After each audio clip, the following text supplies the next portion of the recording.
طالب سنة رابعة وسنة خمسة وسنة ستة. بالنسبة لسؤال read and answer the questions، يعني اقرا وحل الأسئلة اللي احنا دايما بنقول عليه سؤال القطعة، في شوية حاجات كده لو عرفتها هتبقى جامد جدا فيه. Let's get started.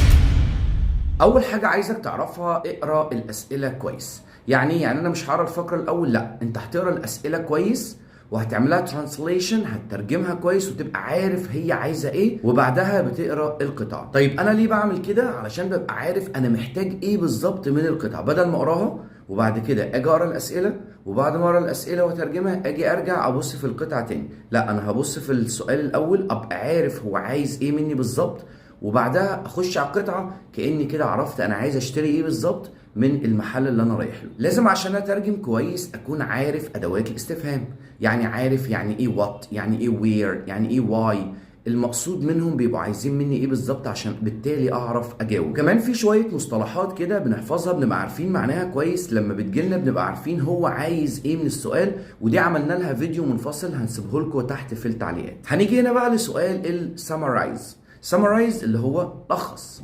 طيب ساعات بيجي لك summarize the first paragraph، يعني لخص الباراجراف الاول او الفقره الاولى، او ساعات بيجيب لك summarize the second paragraph، يعني لخص الفقره الثانيه. وطبعا في طلاب كتيره جدا متعوده اول ما بتشوف كلمه summarize بتلخص من الاول على طول، وبتنسى ان في حاجه اسمها first paragraph او second paragraph. تعال هنا كده نبص على الصورة اللي ظاهرة قدامنا، وهي الباراجراف اللي موجود قدامنا. ازاي اعرف الفيرست باراجراف والسكند باراجراف؟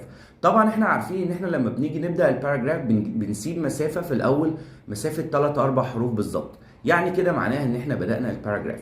طب انا عايز اعرف الباراجراف التاني اللي هو السكند باراجراف بيبدأ منين بالظبط. بيبدأ، هتخليك كده ماشي ماشي ماشي ماشي، هتبص هتلاقي هنا بدأ يدخل 3 4 سطور لجوه، وده معناه ان هو بدأ الباراجراف التاني. عشان كده لو جالك قالك summarize the second paragraph هتلخص من الجزئية دي، مش هتلخص من فوق. كده انت عرفت جزئية كبيرة جدا في حل الفقرة، وكمان المصطلحات اللي انا هسيبها لكم دلوقتي في اول تعليق هتفيدكم جدا ان انتوا تحلوا سؤال الفقرة. اعتقد ان انت كده مش هينقصك اي حاجة في سؤال الفقرة.